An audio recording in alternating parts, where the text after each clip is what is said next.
अस्सलाम वालेकुम।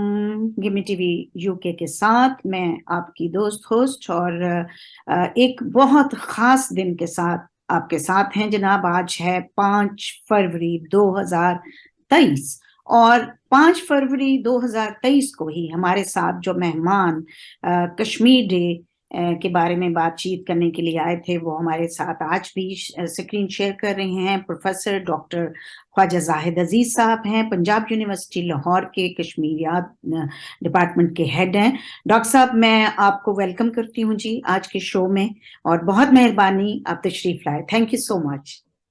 बहुत बहुत शुक्रिया। आपने एक मरतबा फिर जो है वो कश्मीरियों के साथ इज़हार यकजहती करते हुए हमें आपने याद रखा। ये आपकी कंट्रीब्यूशन है कश्मीर के हवाले से। I am really very grateful. Doctor साहब, हमारा फर्ज है, हम किसी भी तरह से कश्मीरियों से अलग नहीं हैं। हमारा आज के दिन को सेलिब्रेट करने का, गिमी टीवी यूके का आज के दिन में ये टाइम देना, आपके साथ मिल बैठ के अपने प्यारे वतन पाकिस्तान, अ, अ, दूर रह के भी हम लोग यही महसूस करते हैं कि हम सब एक ही हैं। तो डॉक्टर साहब, मुझे पता है आज आप सारा दिन बहुत मसरूफ रहे, आपकी मसरूफियत का मुझे बहुत अच्छी तरह से अंदाजा है, और एक मरतबा फिर शुक्रिया कहूंगी। और बात हम करते हैं कि हम हर साल कश्मीर डे मनाते हैं। तो सबसे पहले आप मुझे ये बताइए कि आप कश्मीर को डिफाइन कैसे करेंगे? बहुत शुक्रिया जी। रियासत जम्मू और कश्मीर जो है वो बुनियादी तौर पे 3 इकाइयों का नाम है। जी। इसमें कश्मीर, जम्मू और शुमाली इलाका जाता है, जिसमें लद्दाख भी आ जाता है और गिलगित बल्तिस्तान भी आ जाता हम्म। है। और इस रियासत का जो कुल रकबा है वो 84,471 मुरबा मील है। हम्म। और ये रियासत इस वक्त 3 हिस्सों में बटी हुई है। इसका जो मेजर हिस्सा है वो इस वक्त इंडिया के पास है, जम्मू की शक्ल में और लद्दाख की शक्ल में। जी। और उसके बाद कुछ हिस्सा पाकिस्तान के पास है, आज़ाद कश्मीर और गिलगित बल्तिस्तान की शक्ल में। और कुछ हिस्सा इसका चाइना के पास है, जो शुमाली इलाका जात वाली साइड है। तो इस तरह ये 3 इकाइयों का मजमुआ है रियासत जम्मू और कश्मीर। जी। और अगर हम इसको देखें रकबे के एतबार से, हम्म। तो ये दुनिया के 135 आजाद ममालिक से बड़ी है जी। रकबे के एतबार से। हम्म। अगर आबादी के एतबार से देखा जाए तो 110 आजाद ममालिक से ये आबादी के तनासब से बड़ी है। और जहां तक इसकी तारीख का ताल्लुक है तो तकरीबन 5,000 साल इसकी तारीख। जी। यानी जब हमारे प्यारे वतन पाकिस्तान का दुनिया के नक्शे पे वजूद नहीं था, ये रियासत दुनिया के नक्शे पे मौजूद थी। और तकरीबन 4,000 साल तक ये रियासत हिंदुओं के जेर साया रही, हम्म। जो वहाँ के कश्मीरी हिंदू थे। जी। और तकरीबन 1320 से लेकर और 1819 तक यहाँ पर मुसलमानों की हुकूमत रही है। ठीक। उसमें शामी खानदान रहा है, चक खानदान रहा, मुगल आए, हम्म। अफगान आए। और फिर 1819 में रंजीत सिंह ने रियासत कश्मीर पर कब्जा कर लिया। हम्म। और 1819 से लेकर और 1846 तक ये रियासत पंजाब हुकूमत का हिस्सा रही।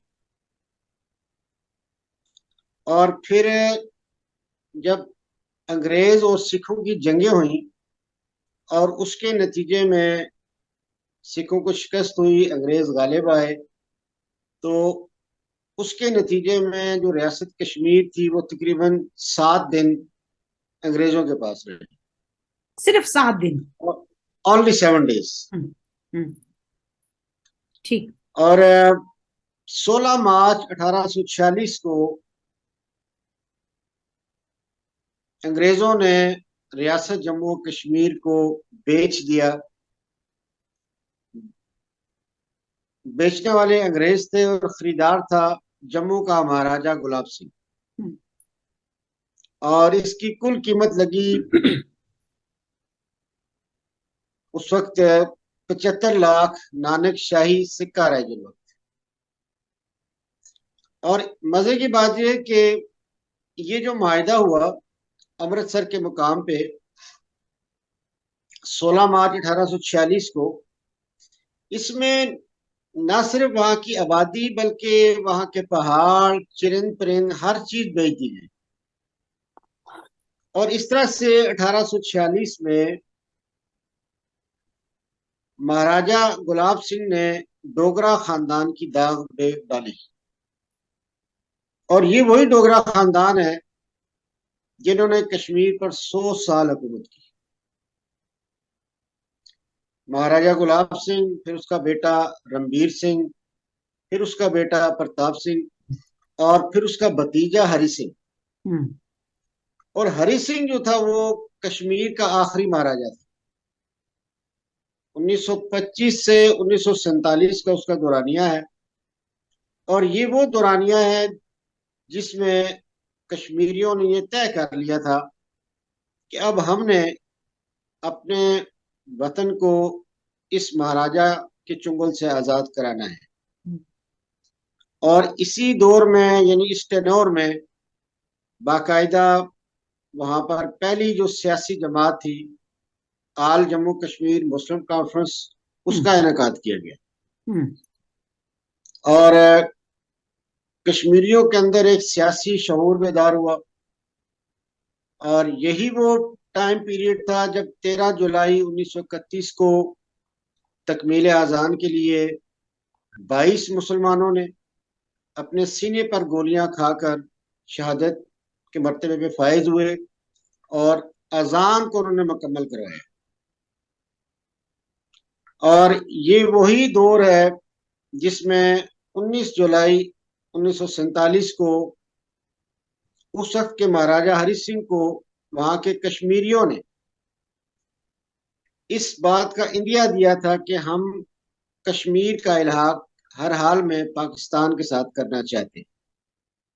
और उन्होंने इस तनाजुर में एक करारदाद मंजूर की थी, वो थी करारदाद इलाके पाकिस्तान। हालांकि उस वक्त पाकिस्तान का वजूद नहीं था। 19 जुलाई की बात हो रही है, पाकिस्तान हमारे वजूद में आ रहा है 14 अगस्त को। लेकिन कश्मीरियों ने तय कर लिया था कि हमने सिर्फ और सिर्फ इस्लाम के नाम पर पाकिस्तान के साथ अपना इलाज करना है। तो ये वही दौर है जिस दौर के अंदर कश्मीरियों ने अपने आप को मनवाने की कोशिश की, दुनिया को बावर करवाया कि कश्मीरी भी एक कौम है और जो पिछले 100 साल से एक खानदान के जेर असर हैं, जिन्हें उनके जायज हकूक नहीं दिए जा रहे। और फिर इसी दौरानिए में जो 27 अक्टूबर 1947 का जो एक डॉक्यूमेंट साइन करवाया गया जबरन, हम्म, लॉर्ड माउंटबेटन जो कि उस वक्त हिंदुस्तान के गवर्नर जनरल थे, और बाकी जो उनके ज़ोमा थे कांग्रेस के, इन्होंने मिलके हरि सिंह से जो डॉक्यूमेंट साइन करवाया। और 27 अक्टूबर 1947 को भारतीय अफवाज गैर आइनी और गैर जमहूरी तरीके से श्रीनगर में दाखिल हुई। और वो चंद हजार अफवाज थी। आज वही हजार हजारों की तादाद तकरीबन 9 लाख तक पहुंच चुकी है। यानी इस वक्त श्रीनगर के अंदर 9 लाख फौज बैठी हुई है इंडिया की।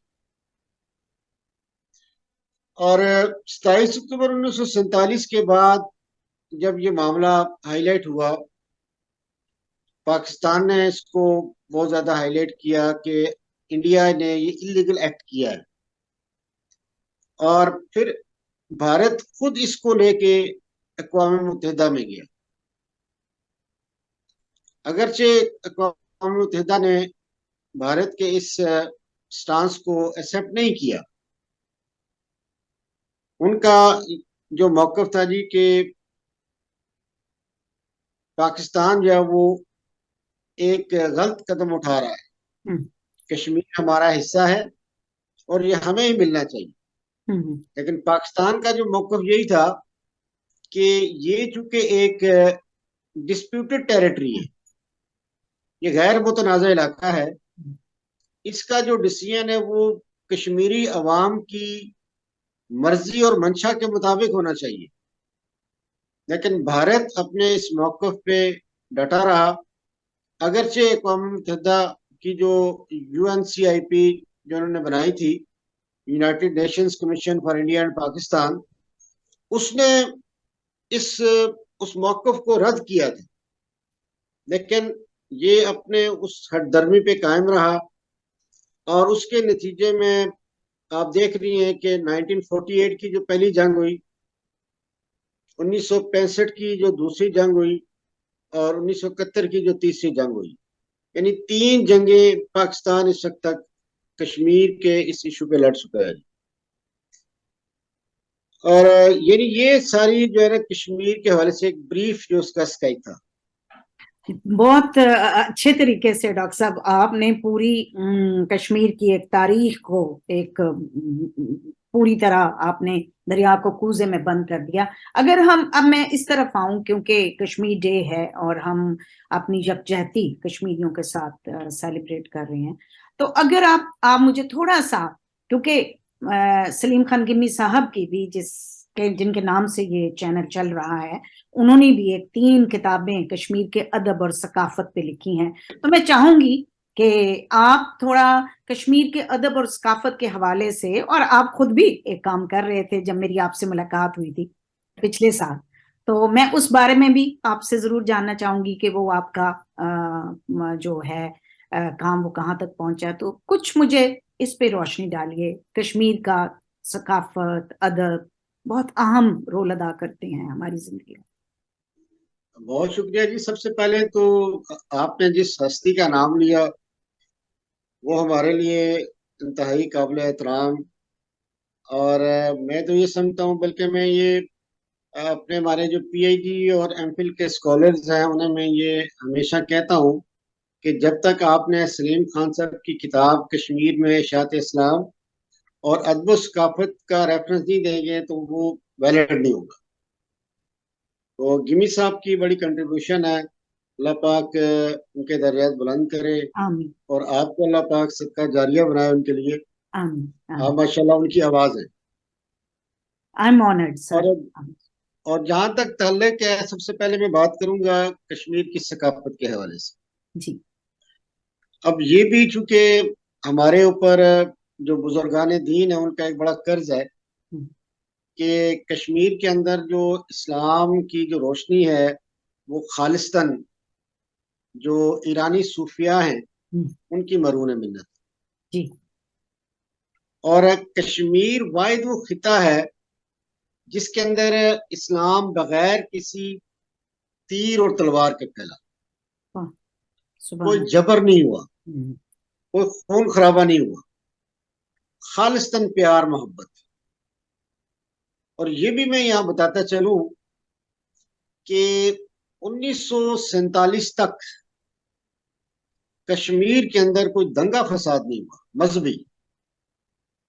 यानी हर तरह का भाईचारा था, मोहब्बत थी, आशती थी, अमन था।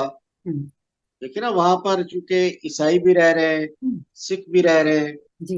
हिंदू भी हैं, पंडित भी हैं, मुसलमान भी हैं। लेकिन आप बिलीव करें, जो तारीख गवाह है कि आज तक इस तरह का कोई मजहबी वहां तसादम नहीं हुआ। तो बात मैं कर रहा था ईरानी सूफिया के हवाले से। अब कश्मीर के अंदर जाहिर बात है जो आगाज हुआ, जो ईरानी सबसे पहले जो सूफी बुजुर्ग आए, सैयद अब्दुल रहमान अल मारूफ बुलबुल शाह साहब, उनके तवसत से कश्मीर में बाकायदा इस्लाम का आगाज हुआ। और उसके बाद जो सबसे बड़ी हस्ती जिनके कश्मीरी आज भी मरून मिन्नत है, और हमेशा उनके लिए दुआगो रहते हैं कि उन्होंने कश्मीरियों को खालिस्तन इस्लाम की रोशनी से मुनव्वर किया। मेरी मुराद है सैयद अली हमदानी, जी। जो ईरान का शहर है हमदान, वहां से कश्मीर आए और उन्होंने 3 विजिट किए कश्मीर के अंदर। और सबसे बड़ी बात यह है कि सईद अली हमदानी कोई आम सूफी नहीं थे। यानी माशाल्लाह उनकी तकरीबन 170 के करीब तसनीफ है। वाह। फारसी और अरबी में उन्होंने 170 के करीब कुतब, रसाइल और जराइद लिखी। और उनकी सबसे जो मेन किताब है जखीरतुल मलूक, जी। यानी वो जो किताब है ना जी, वो उस वक्त के हुक्मरानों के लिए लिखी गई है। क्या बात। यानी वो हुक्मरान जो दुनिया पर रूल करते थे। हम्म।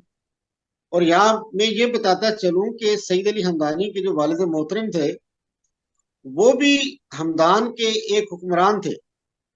अच्छा अच्छा। तो सईद अली हमदानी यानी कि एक शाही कबीले से इनका ताल्लुक जी था। जी जी जी। यानी कि ये कोई आम आम सूफी नहीं थे। आम सूफी नहीं थे। जी आम बिल्कुल। सूफी नहीं थे, ये एक शाही खानदान से इनका सही ताल्लुक था। लेकिन चूंकि जिस तरह से नबी करीम सल्लल्लाहु अलैहि वसल्लम की तरफ से इशारा मिला और जिस तरह के हालात वहां पर पैदा किए गए, तो उन्होंने फिर कश्मीर का इंतखाब किया। क्या तो बात। सईद अली हमदानी के हवाले से जब ये कश्मीर आए तो ये अकेले नहीं आए, हम्म। इनके साथ 700 ईरानी मुबल्लिग भी साथ हैं। अच्छा। और वो जो ईरानी सूफिया थे, वो आम सूफिया नहीं थे। उनमें ख्वाजा कराम भी थे और मुहद्दिस भी थे, हम्म। यानी हदीस के माहिर लोग थे। ये लोग जब आए तो इन्होंने कश्मीर के अंदर जो सबसे पहला काम किया वो तो इस्लाम की प्रीचिंग का था ही। हम्म। उसके साथ साथ इन्होंने जो फारसी जबान, अदब और सकाफत को जो इंट्रोड्यूस कराया, सबसे मेन काम। अच्छा जी, इसका मतलब तो ये हुआ डॉक्टर साहब कि ईरानी कल्चर भी आ गया ना, मतलब वो हंड्रेड सारा एंड का टेन सारा कल्चर परसेंट भी आ गया अदब आप भी। ये बिल्कुल। यानी ये देखे ना कि इस वक्त कश्मीर के अंदर जो कल्चर है, वो हम्म। बुनियादी तौर पे सईद अली हमदानी साहब ही का दिया हुआ है। ठीक है जी। वो जब आए तो उन्होंने सबसे पहला काम ये किया कि कश्मीर के अंदर जो उस वक्त की सरकारी जुबान थी वो संस्कृत थी। ठीक। और संस्कृत तकरीबन 2000 साल तक कश्मीर की सरकारी जुबान रही। हम्म। और इनके आने के बाद अल्टीमेटली जुबान का चेंज आया, संस्कृत पीछे चली गई, फारसी आ गया। और फारसी वहां पर फिर वहां कश्मीर की जो ऑफिशियल लैंग्वेज थी वो डिक्लेयर हुई। ठीक। और 500 साल तक फारसी वहां की सरकारी जुबान रही।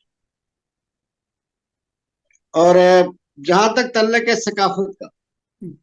अब सकाफत में क्या चीजें हैं? खाना पीना है, रहन सहन है, वहाँ की जुबान है, वहाँ के तौर तरीके हैं, ट्रेडिशंस हैं। अब इनमें सबसे पहले हम आते हैं खाना पीने की तरफ। आपने यकीनन नाम सुना होगा, जिमी साहब ने भी इसकी अपनी किताब में बड़ा उसका हवाला दिया है, कश्मीरी वाजवान का। जी। यानी वो जो 25 डिशेज हैं हम्म। जो प्योरली मटन में बनाई जाती है। ये जो डिश है वाजवान, ये ईरान ही से मुतारफ हुई अच्छा अच्छा अच्छा अच्छा। है। यानी वाजवान जो है ये ईरान का ही ये डिश ईरान का है। है, ये बुनियादी तौर पे ईरान का है, ये कश्मीरियों का नहीं था। हम्म। ये वहां से मुतारफ हुआ कि जब कोई आपका बहुत करीबी मेहमान आ जाए, हम्म। उसकी आपने दावत करनी है, तो उसके लिए आपने वो डिशेस बनानी है, और 8-10 लोग उसको बनाते हैं। हम्म। और उसमें जो सबसे आखिरी जो आइटम होता है वो होता है गोश्ताबे का। यानी जब गोश्ताबा सर्व कर दिया जाता है तो समझे कि वो आपका खाना कंप्लीट हो गया। तो ये जो वाजवान है ये बुनियादी तौर पे ईरान से आया। हम्म। फिर उसके अंदर ये जो कहवा क्या बात जो जी। हम पीते हैं, जी जी। बेसिकली जो कहवा से मुराद ये है कि कश्मीरी में जो 11 को कहते हैं ना, कह क्या। कह जी जी। तो कैवा से मुराद ये कि इसके अंदर जो 11 एलिमेंट्स हैं, जो हम्म 11 आर्टिकल इसके अंदर पड़ेंगे तो तब ये कैवा बनेगा। उसमें सूंड है, इलायची है, दारचीनी है। हम्म यानी कहवा जो है वो बुनियादी तौर पे कश्मीर ही का अपना ड्रिंक है। लेकिन इसको जिस चीज के अंदर बनाया जाता है उसको कहते हैं समावार, हम्म। Thermos type. और उसके अंदर यानी कि दरमियान में आग की जगह होती है और जी साइड पे वो जी जी। पानी डाल देते हैं। हम्म। वो जो समावार है वो भी ईरान से अच्छा जी। इंट्रोड्यूस, ठीक ठीक ठीक ठीक ठीक है ना। ठीक। फिर उसके अलावा जो ड्रेसेस हम देखते हैं, हम्म। ये हम शालें देखते हैं। हाँ जी। उसके बाद जो कशीदाकारी आप देखें जो कश्मीर की बहुत मशहूर है। हम्म फिर ये पेपर माशी है, हम्म। कश्मीर के अंदर जो बर्तनों पे की जाती है। ठीक ठीक। ये सारी की सारी ईरान से इंट्रोड्यूस हुई कश्मीर के अंदर। अच्छा डॉक्टर साहब, आप बता रहे हैं जैसे कि मेन तो ईरान का हो गया, क्या ईरान के अलावा भी कोई दूसरे इन्फ्लुएंस हैं अदब और सकाफत के हवाले से? नहीं, इसमें प्योरली जो वो ईरानी का है। ईरान है, प्योरली ईरान है, ठीक। इसलिए देखे ना, इसलिए इकबाल ने कहा था ना कि आज वो कश्मीर है, महकूम हो मजबूर हो हाँ फकीर, हाँ कल जिसे अहले नजर कहते थे हाँ। ईरान सगीर। बिल्कुल सही। तो ईरान सगीर इसको इसलिए कहा गया है हम्म। कि जितनी जो कल्चर था, जो जुबान थी, वो सारी की सारी वहां पर आई है, वहां। ईरान कश्मीर के अंदर। हम्म और फिर आप देखें कि सईद अली हमदानी का जो सबसे बड़ा जो कंट्रीब्यूशन है कि अब्दुल रहमान शाह साहब के आते ही कश्मीर के अंदर इस्लाम तो फैल गया था, लेकिन जो प्योर इस्लाम की जो बेसिक्स हैं वो वहां के लोगों को नहीं पता थी। मिसाल के तौर पे वहां का जो हुक्मरान था सुल्तान कुतुबुद्दीन, जी। उसने अपने अकद में दो सगी बहनें रखी हुई थी। ओ। इस्लाम तो उस चीज की इजाजत नहीं काम देता। नहीं देता इजाजत, बिल्कुल सही तो कह रहे हैं, जब बिल्कुल सही। सईद अली हमदानी ने पूछा तो उन्होंने कहा जी मुझे तो पता ही नहीं है। उन्होंने कहा जी हाँ। ये तो बिल्कुल गैर शरई है। तो उन्होंने फिर अपनी एक वाइफ को तलाक दी और दूसरे को अपनी निकाह में रखा। अच्छा अच्छा अच्छा अच्छा। यानी इस तरह से, यानी कि ये हम्म खालिस्तान जो कश्मीर के अंदर जो सकाफत है, जो जुबान है, वो सारे का सारा ईरान से आया है।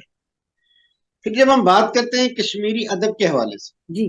तो कश्मीरी अदब चूंकि ये भी एक, जिस तरह कश्मीर की तारीख है, एक 5,000 साल इसका पीरियड है, तो यकीनन इसका जो अदब का जो दुरानिया है वो भी बड़ा तवील है। हम्म। तो उसमें सबसे पहला जो नाम हमारे सामने आता है वो एक सूफी बुजुर्ग थी, शी वॉज हिंदू, अच्छा। लल्ला अरफा। हाँ जी। लला अरफा। लल्ला अरफा। और जिमी साहब ने बड़ा डिटेल जी, में जो उनका इनके डिटेल। जी। डिटेल में बड़ा जिक्र किया है, और खास करके जो इनका जो कलाम है जिसे वाक कहते हैं, हम्म। उसको बड़ा डिटेल से उन्होंने डिस्कस किया है। और कश्मीरी में जो इनका नाम मशहूर है कश्मीर में, लल दद के हवाले से। जी जी। और इनका बड़ा कंट्रीब्यूशन है। आप देखें कि आई थिंक ये 14वीं सदी की है ये खातून जी शायरा जो है। जी और इन्होंने जिन मौजूआत को डिस्कस किया है ना जी, जी जिमी साहबा, जी। कि वो आप देखें कि वहाँ की जो सकाफत है, हम्म वहाँ का जो रहन सहन है, वहाँ का जो रस्म रवाज है, हम्म फिर वो जो उस दौर के मसाइल थे माशरती, हम्म जो वहाँ के अंदरूनी मसाइल थे, गुर्बत थी, फाका कशी थी, और इस तरह की चीजें, ये सारी की सारी उन्होंने अपने वाकों में डिस्कस की। हम्म। तो आज जब अब हम देखते हैं तो वो सारी की सारी चीजें हम देखते हैं यार कि ये 14वीं सदी की शायरा, और आज वही चीजें हम यहाँ पर देख रहे हैं। क्या बात, क्या फिर बात। इसी तरह आप बात करते हैं वहाँ के जो दूसरे बड़े सूफी बुजुर्ग थे, नूरुद्दीन रशी, जी जिनके कलाम को हम कहते हैं शुरुख। जी। और ये चूंकि कश्मीर के पहले मुसलमान सूफी थे, ठीक। और ये जो सईद अली हमदानी के साहबजादे थे मीर अली हमदानी, जी। उनके हाथ पे ये बैत हुए और उनसे फैज़याब हम्म हुए। तो इनका बड़ा कंट्रीब्यूशन है, इनकी शायरी ने वहाँ के मुसलमानों को एक नया जो है वो जीने का अंदाज सिखाया। फिर हम थोड़ा आगे आ जाते हैं तो एक खातून हमारे सामने आती है, हब्बा खातून, हबा। जी। जो कि यानी कि एक आम सी देहाती खातून थी। हम्म। उसका जो मियाँ था वो एक आम सा किसान था, मामूली सा। हम्म। लेकिन अल्लाह पाक ने उसे जो आवाज दी थी, जिसको वो दे। वो बिल्कुल बिल्कुल। यानी वो इंतहाई सुरीली आवाज की मालिक थी। हम्म और जो कश्मीर का जो आखिरी हुक्मरान था, अ, यूसुफ शाह चक, हाँ जी। वो एक मर्तबा अपने दोस्तों के साथ शिकार पे जा रहा था, तो रास्ते में उसने देखा कि कोई सुरीली आवाज आ रही है। उसने कहा पता करो यार, कौन खातून है ये, किधर से आवाज आ रही हम्म। है। तब देखा तो वो बेचारी अपना घास काट रही थी, वो जो हाँ। फसलें जस्ते होते हैं। गारे। तो वो जब उसको पेश किया गया बादशाह के सामने, तो यूसुफ शाह चक तो उसको देख के हैरान और परेशान रह गया। बहुत खूबसूरत थी, क्योंकि इसका जो नाम था ना, वो जोन, चांद से मुशाबे, जी जी यानी जी इस हद तक खूबसूरत थी वो। जी। तो पता करवाया गया, पता चला जी कि ये एक मामूली किसान की बीवी है। हम्म। तो वो बादशाह था, जाहिर बात, उसने हुक्म दिया, फौरन तलाक उसने दे दी, तो उसकी शादी होगी। तो इस तरह ये किसान जादी से फिर ये मलका बनी कश्मीर। हल्का बन गए। जी। और इसने जब ये मलका बनी, और सबसे बड़ी मजे की बात ये थी कि यूसुफ शाह चक जो था, ये खुद एक बड़ा अच्छा शायर था। हम्म। फारसी जुबान का बहुत आला पाए का शायर था। अच्छा। और गिमी साहब ने इनके जो पर्शियन के अशार हैं वो कोट भी किए हुए हैं। तो चूंकि पर्शियन मेरा कोई सब्जेक्ट है नहीं, मुझे इस वाले से इतना आइडिया नहीं है, लेकिन गिमी साहब ने बड़ा अच्छा उसको डिटेल से बयान किया हुआ है। हम्म। तो इस तरह यानी कि जब वो मलका बनी, तो इसने फिर ये किया कि जो कश्मीर का जो अदब था ना जी, उसको पर्शियन लेवल पे इसने लाया। हम्म। उसकी धुनें बनाकर यूसुफ शाह चक के साथ मिलके फारसी अंदाज में उसको फिर प्रमोट किया। फिर हम बात करते हैं कश्मीरी अदब में एक बड़ा नाम है, अब्दुल अहद आजाद, हम्म। जो कि कश्मीर के वर्ड्सवर्थ का जिन्हें टाइटल मिला, हम्म। एक इनकलाबी शायर थे। और ये वो दौर था जब डोगरा जुल्म सितम अरूज पे था। और ये उसमें वो बुनियादी तौर, इनकलाबी स्पिरिट सारी इन इनके शायरी की वजह से हुई। जी जी, और ये जो थे बुनियादी तौर पे एक उस्ताद थे, और इनके साथ जिस तरह का इनको टॉर्चर किया गया। फिर इनका जो बेटा था वो बिल्कुल अवाइल उम्री में फौत हो गया। तो यानी कि इनकी जो शायरी, इसने कश्मीरियों को जो है एक जिंदा किया दोबारा, कि यार उठो आप लोग, अब आपने अपना जो है ना वो अपनी मंजिल पे पहुंचना है। फिर जो कश्मीर के कौमी शायर हैं, हम्म। जिस तरह हमारे अल्लामा इकबाल कौमी शायर है, जी। इस तरह कश्मीर के जो कौमी शायर है वो पीरजादा गुलाम अहमद महजूर। हम्म। जी। और ये वो शख्सियत है जिनकी बाकायदा इकबाल से मुलाकात हुई। और इकबाल ने, क्योंकि ये पहले उर्दू में शायरी करते थे, फिर हम्म। इकबाल के कहने पे उन्होंने कश्मीरी में शायरी करनी शुरू की। और इकबाल से ये बहुत हद तक मुतासर थे। और इन्होंने फिर सही मानों में कश्मीरियों को ख्वाब गफलत से जगाया। इनकी कई नज़में, जिसमें वो बाकायदा बताते हैं यार कि अपना फैरन उतार दो, ये जो कांगड़ी है, जिसको हम सुस्ती की अलामत समझते हैं, हम्म। हम्म। इसको भी फेंको, और अपने हाथ में जो वो बाकायदा गन उठा लो, तलवार उठा लो, और अपना जो अपनी मंजिल को पहुंच जाओ। तो हम्म। यानी कि ये जो चीदा चीदा लोग हैं जिन्होंने कश्मीरी अदब के हवाले से भरपूर अंदाज में काम किया है। बहुत अच्छा है डॉक्टर साहब, कमाल की आपने। आई एम सो इम्प्रेस, कितने एक अच्छे अंदाज से मैंने आपसे जो रिक्वेस्ट के, हमारे पास थोड़ी टाइम की किल्लत होती है और मुझे बहुत बार शुक्रिया, बार बहुत टाइमर बता रहा है। लेकिन आखिरी सवाल आपसे मैं, जो बहुत ही जरूरी है, कि आप अभी करंट सिचुएशन के बारे में, क्योंकि जाहिर है आप हमारे पास एक प्रोफेसर डॉक्टर होने के नाते नाते एक ऑथेंटिसिटी है, एक इंस्टीट्यूशन को आप हेड कर रहे हैं। ये जरूर हम जानना चाहते हैं और अपने ऑडियंस को भी बताना चाहते हैं कि आजकल आप कश्मीर को कहाँ देखते हैं? जो मौजूदा सूरत हाल है ना जी, इसमें मैं तो ये समझ रहा हूँ कि भारत का वो जो गैर आईनी और गैर जमहूरी जो कदम था 5 अगस्त 2019 का, उसके बाद भारत अपने अजायम में मुझे कामयाब होता हुआ दिखाई दे रहा है। अच्छा। क्योंकि वो जो पॉलिसीज थी डेमोग्राफी की चेंजिंग की, उसमें वो मुकम्मल तौर पे कामयाब होता नजर आ रहा है। आयरोस डोमिसाइल्स जारी हो रहे हैं, और हम्म। राउंड अबाउट कोई 45 लाख अबव गैर रियासती बाशिंदों को वहाँ डोमिसाइल जारी कर दिया उन्होंने। हम्म। और सबसे जो दूसरा मेन कदम उनका था, वो था वहाँ की का जो हदूद अरबा, वहाँ की जो लेजिस्लेटिव्स असेंबलीज थी उनके अंदर जो उन्होंने रद्द-बदल करना था।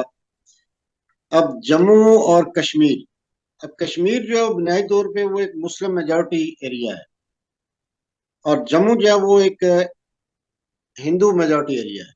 हम्म। रकबे के एतबार से जम्मू बड़ा है और आबादी के एतबार से कश्मीर बड़ा है। अब इन्होंने ये किया है कि इन्होंने कमेटी बनाई थी, और उस कमेटी में उन्होंने ये तय करना था जी कि जो वहाँ की हल्का बंदियां हैं उनको हमने कैसे मैनेज करना है। इन्होंने आबादी को पीछे रख के रकबे के एतबार से उन्होंने हल्का बंदियां में इजाफा कर दिया है। अब जम्मू को इन्होंने 6 सीटें दे दी हैं कश्मीर असम्बली के अंदर, हम्म। और कश्मीर को उन्होंने 1 सीट दी है। इसका हम्म। मतलब ये है कि अगर फ्यूचर में जब कभी इलेक्शन होगा हम्म। तो उसमें अल्टीमेटली जो हिंदुओं की मेजॉरिटी वो बढ़ जाएगी, बढ़ जाए। और मुसलमान एमएलए कम हो जाएंगे, हम्म। और जो वहाँ का सीएम बनेगा वो वहाँ का हिंदू हो जाएगा। हम्म। और ये भी मैं यहाँ बताता चलूं कि 1947 से लेकर 2019 तक कश्मीर के अंदर जो भी प्राइम मिनिस्टर या चीफ मिनिस्टर आया वो मुसलमान ही था। हम्म। और ये पहली बार होगा कि अगर इस तरह का मामला हो गया तो वो वहां पर हिंदू सीएम आएगा, और उसके आने से यकीनन वहां का जो नक्शा है वो भी चेंज होगा। चेंज होगा। और सबसे जो मेन बात है कि इस वक्त वहां पर जो मीडिया की रसाई है वो बिल्कुल नहीं है, इंटरनेशनल मीडिया की। हम्म। एनजीओ को नहीं जाने दिया जा रहा, यानी कि उनको मुकम्मल तौर पर मफलूज किया हुआ है। अच्छा, उसमें खास करके ये जो शुपियां का जो इलाका है हम्म। उसके अंदर एक गांव है, मैं कुछ दिन पहले पढ़ रहा था कि उस गांव को रेप्ड विलेज का नाम दिया गया है। यानी उसके अंदर जो ख्वातीन है 10 ईयर से लेकर 80 ईयर्स तक, उनके हम्म। साथ जो वहाँ आर्मी ने जो रेप किए हैं, और लोग अपने रिश्ते वहां नहीं भेजते कि यार वो जो गांव है वो रेप वुमेन का गांव है। अगर कभी किसी बच्ची का रिश्ता हो भी जाए तो वो उस बच्ची की उम्र से 10 गुना बड़े आदमी के साथ उसकी शादी होती है, और वो भी ज्यादा देर चल नहीं सकती। यानी इस तरह की वहां पर फिजा बन गई है। जॉब्स का हसूल बड़ा मुश्किल बना दिया गया है। अगर वहां का जो कश्मीरी है वो अगर छुट्टी मांगता है तो उसको कहते हैं छुट्टी तो नहीं, आप मुकम्मल छुट्टी कर। फिर आप देखें कि वहां जो कश्मीर के अंदर जो ब्यूरोक्रेसी है वो खालिस्तान इस वक्त इंडिया से जनरेट हो रही है, सारी की सारी। जो जजेस हैं वो सारे के सारे इंडिया से जनरेट हो रहे हैं। यानी कि एक इंतहाई मुश्किल तरीन कश्मीरियों की जिंदगी को बना दिया गया है। और दूसरी जो सबसे अहम चीज है कि अभी ये जो जिनेवा कॉन्फ्रेंस हो रही है 2023 में, जी। अब चूंकि ये इंडिया ने इस पर करानी है, वो इसका मेजबान होगा, जी। तो उन्होंने जिस जगह का इंतखाब किया है वो कश्मीर का उन्होंने इंतखाब किया है। अब यानी कि थोड़ा सा अगर इंटरनेशनल कम्युनिटी इसको देखे कि भारत कैसे वहां पर ये कॉन्फ्रेंस कर सकता है, वो तो एक डिस्प्यूटेड टेरिटरी है। हम्म। लेकिन चूंकि जो हमारा इंटरनेशनल कम्युनिटी बैठी हुई है, उनके चूंकि इंटरेस्ट है भारत के साथ, अपने हम्म। जो तजारती उनके जो मेन जो उनके अगराज मकासद हैं, हम्म। सिर्फ उसको पूरा करने के लिए वो भारत की हाँ में हाँ मिला रहे हैं। ओवरऑल जो मैं चीजें देख रहा हूँ कि कश्मीर मुझे लग रहा है कि हमारे हाथों से निकलता जा रहा है। अ, इसमें जी। इसमें जो है ना जी, मेन जो हमारा कश्मीरियों का जो स्टांस है, जो कश्मीरियों का फोकस है वो यही है कि कश्मीर का जो मसला है उसे सलामती कौंसिल की करारदादों के मुताबिक हल होना चाहिए। हम्म। और चूंकि मेन जो फ्रीक है वो कश्मीरी है, जी। जो भी डायलॉग हो कश्मीरियों को उसमें हमेशा शामिल रखा जाना चाहिए। और सबसे बढ़ के जो 2019 का जो कदम है उसको फिल फोर जो है ना वो मुअत्तल किया जाए, ताकि ये जो भारत एक कोशिश कर रहा है डेमोग्राफी चेंज करने की, कम हम्म। से कम वो इससे बाज आ जाए। तो तब भी सबसे हम बड़ी इस बात ये ह्यूमन राइट्स के हवाले से भी सबसे पहले जो वहां पे कश्मीरी लोग हैं उनको अपना उनका राइट है कि वो अपनी अपनी ख्वाहिश का इजहार कर सकें, अपने जी हाँ, अपने बिल्कुल। जो वो चाहते हैं। डॉक्टर साहब बहुत बहुत शुक्रिया। बिल्कुल क्लॉक आखिर पे है, और मैं थैंक यू, बहुत थैंक यू। शुक्रगुजार हूँ आपके टाइम के लिए, और आज के दिन के लिए आपकी पूरी की पूरी गुफ्तगू। जाते जाते मुझे ये बताते जाएं, जो आपने अपनी किताब का काम शुरू किया था, क्योंकि किताबें मेरे दिल के बहुत करीब हैं, तो वो कहाँ तक पहुंची? बस वो आखिरी मराहल में, इंशाल्लाह जल्द ही उसको शायद वाले। चले फिर आपको हम जनाब अपने उस शो में लेके आएंगे। आपकी किताब जैसे इंशाल्लाह, ही आएगी, हम लिखत और लिखारी में भी इंशाल्लाह, आपको जरूर। बहुत इंशाल्लाह, शुक्रिया डॉक्टर साहब। इंशाल्लाह। Thank you so thank much. You, thank you, thank you. अस्सलाम वालेकुम।